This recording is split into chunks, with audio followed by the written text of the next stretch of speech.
Hello, everybody. Dan DeFedericis of Saratoga Report, and I am with somebody that most of you know, Todd Shimkus, president of the Saratoga County Chamber of Commerce. Todd, how are you doing? Has Santa been good for you? And are you dealing with this relatively warm weather? I got a bunch of holiday questions for you. Yeah, the weather's fantastic, right? So, this is about the same weather we had last year for New Year's Fest, and we're blessed again to have a great forecast.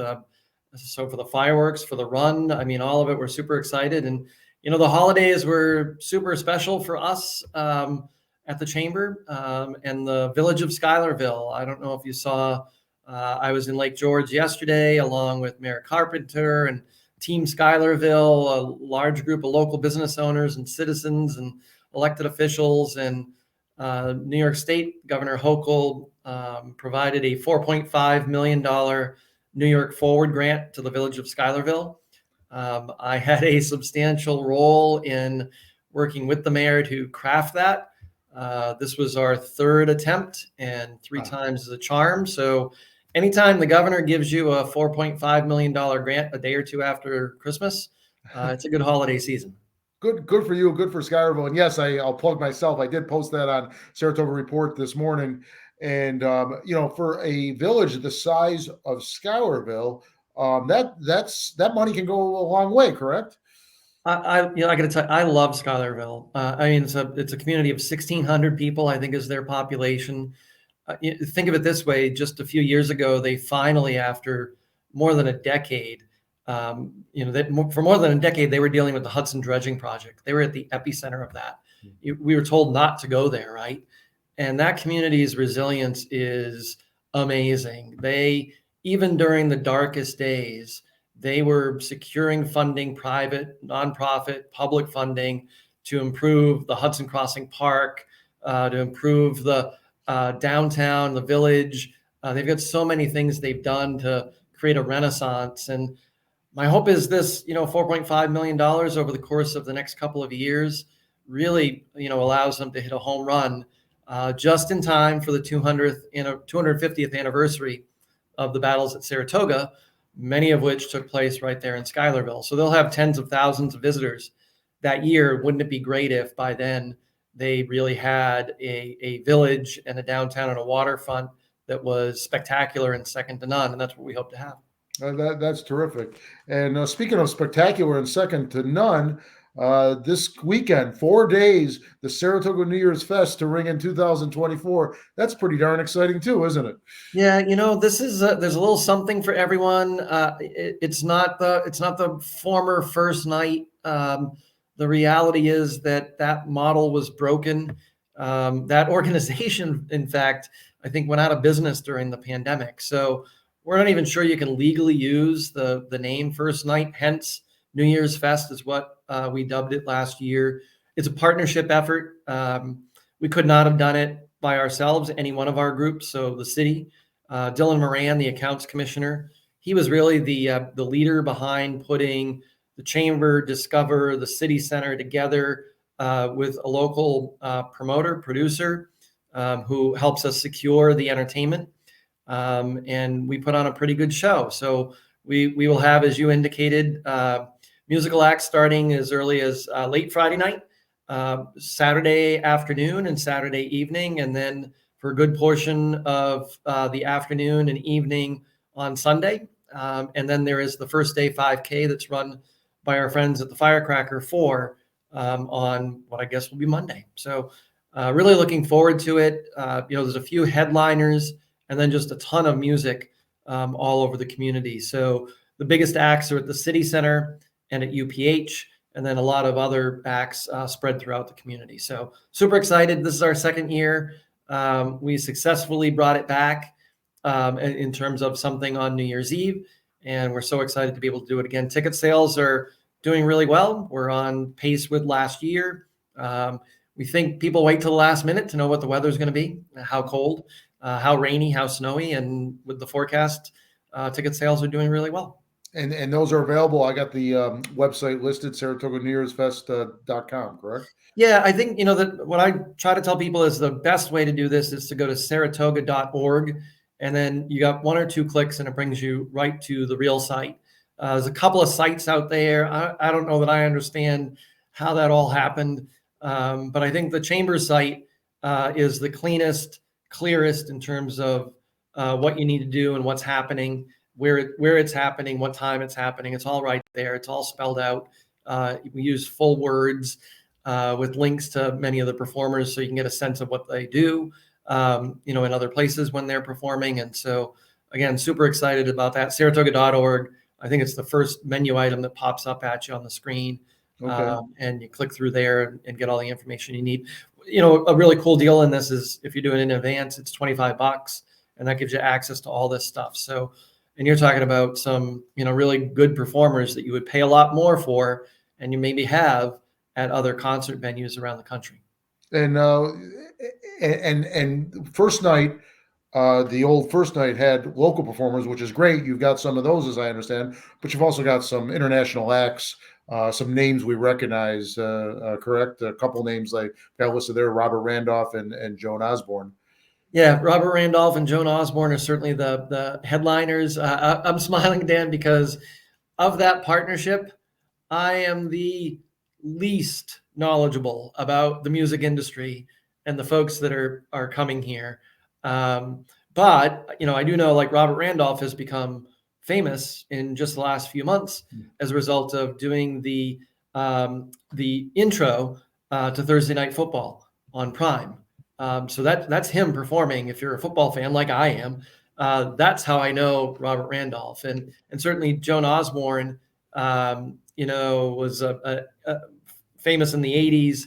I think she's won, though, 88 Emmys or Yes. Grammys over the years. So she's not a one-hit wonder. She's got a huge selection, a huge following. That's what we're seeing. A lot of folks coming up from Connecticut, for instance, to see her, and out of the Boston area. So that's always exciting because that means they're staying overnight in our local hotels and dining out in our restaurants and shopping in our stores. So, this is not just for locals. We've got some fun things for locals, but it's also to bring people from out of town here to Saratoga. Yeah, and Robert Randolph, I believe, is listed as one of Rolling Stone's top 100 guitarists. He's known as a pedal steel guitarist, but I think multi-instrumentalist and multi-talented, just like Joan Osborne is. Yeah, you're right. The big hit she had during my era of young adulthood, What If God, One of Us, What If God Was One of Us, great hit. I want to say early 90s, and that's pretty exciting to have her here. Yeah. And you mentioned the shot in the arm for the hotels, motels, and obviously the establishments, the bars, restaurants, and so forth. Are there numbers from last year? Do you have rough ideas? I'm hitting you cold with this, of course, but can you give some thoughts on that? Yeah, I would say this. This is a tougher year for us because it's a Sunday night. It's not an ideal travel time. So, last year we were able to track in terms of ticket sales where they came from, and the majority of ticket sales were from outside the area. A lot came last year from Canada. Again, probably following the Cowboy Junkies, which was a band out of Canada.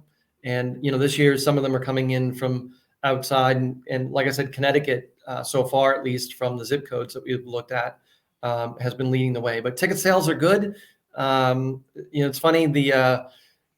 One thing first night couldn't do that we could do, there were a couple things, but we can charge and we can do VIP tickets. So a VIP ticket gets you up to the front.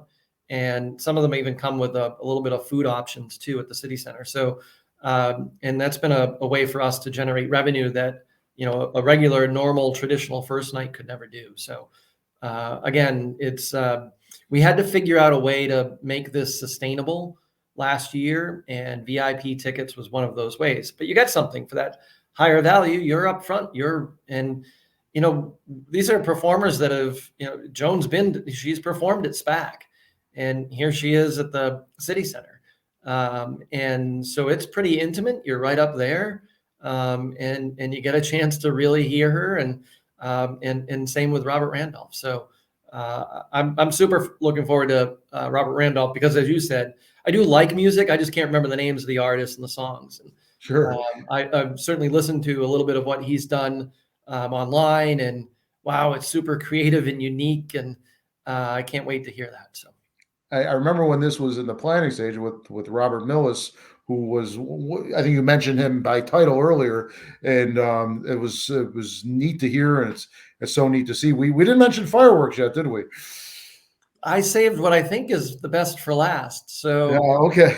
and it's intriguing. I never understood until we didn't have them in the pandemic, how important fireworks were to our local community, and how much people look forward to them on July 4th and on New Year's. And we when we put New Year's Fest back together, and we were working with Robert, and we were looking at it being more of a music festival as a starting point. We said, well, we've got to do something for families, particularly for local people, and fireworks is what we chose. And part of the way that we made it family friendly is it's not at midnight. It's right around 6 p.m.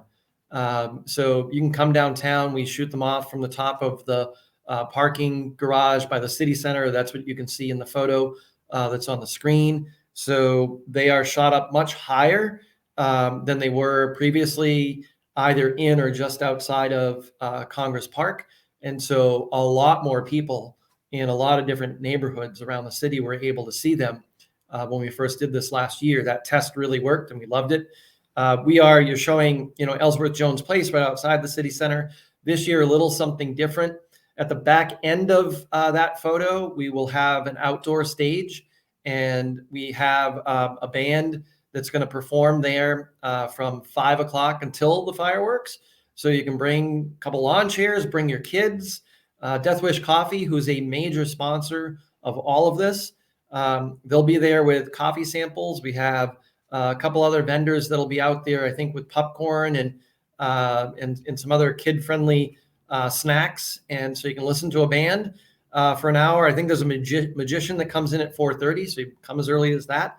And then at 6 o'clock, you turn around, as those folks in the photo are doing, and you look up at the city center parking garage, and you see an amazing fireworks display. And that, if you're, a parent of young kids, that can be your midnight. And you can tell them that it's, Happy New Year, and celebrate that with a family. And that's all for free. Now, we'd love you to buy a button to help support the overall cause. But if you don't want to do that, you can simply come downtown and sit and stand there and take in all of that entertainment and fun, again, with your kids of all ages. So this is, for me, the highlight, right? This is how we give back to the community. We create a free event that everybody gets to enjoy, irregardless of age or anything else. So. Well, that's all great. And Todd, a couple updates. The complimentary dance class you told me is sold out. Is correct? Yeah, so Dance Fire here in town, a new business. We just did a ribbon cutting for them a few months ago. They offered an opportunity to do some dance lessons during the day, and we said, sure. I mean, that sounds like a lot of fun, and lo and behold, they are sold out. So super excited for them and the people that are going to participate in that. I think that's scheduled. So you can do the lessons and then maybe come out onto the street there and dance while the fireworks are going on. Okay. And clarification: the 5K is at 11 a.m. on January 1st, correct? Yeah. So again, I also love this too. You'll see me out there. I'm not in a horse costume, but running as Todd Shimkus. I run local all the time. So as my shirt says. So Saratoga first day 5K is 11 o'clock. It starts on Broadway, right outside of the city center. You take a left at City Hall, and you run down Lake Ave. And at some point, we take a left onto, I think it's Excelsior, and you end up going on because there's no snow and no ice, you run on the Spring Run Trail. And then you come out and you're heading up the hill to the city center to finish. So it's a 5K. Great way to start the year. It's at 11 a.m. So even if it did stay out until just after midnight and you had a good time, chances are you can still recover in time to get out and either walk or run with the folks that are there. And again, that's just a nice way for us to extend the New Year's Fest into January 1st, and for folks to kick off the new year in a really healthy, special way here in Saratoga. This is all wonderful. This is great. Hope to have, with the mild weather, I'm hoping to have my family out there for part of this. And you got those family friendly offerings you mentioned. The magic show sounds great. And of course, the fireworks are a must, right? 6 p.m. fireworks. Great move to have them at that time. So thank you. On behalf of the families out there with the kids, thank you for doing that. The midnight fireworks were pre-kids for me. It was great. But now I'm with kids, and that's wonderful. And that changes things. So thank you. Well, Folks, the other thing for us with that is that it's for public safety. They've got other things they've got to pay attention to after midnight. Yeah. And so to not have to also deal with a big crowd of people downtown watching fireworks, they can do that at 6, and then they can do what they need to do and be focused on safety and making sure everybody has a good time, after that. Great. And folks, Saratoga.org, correct, is the chamber website where you can link right off of there, or what's on the screen of Saratoga Nearest Best. But Todd is suggesting Saratoga.org. Saratoga.org. Todd, thank you for joining us. This is great. I'm excited. I'm excited with the weather. The skiers aren't, but I am. And thank you for joining us. Thanks, Dan. Thanks for having me. Take care.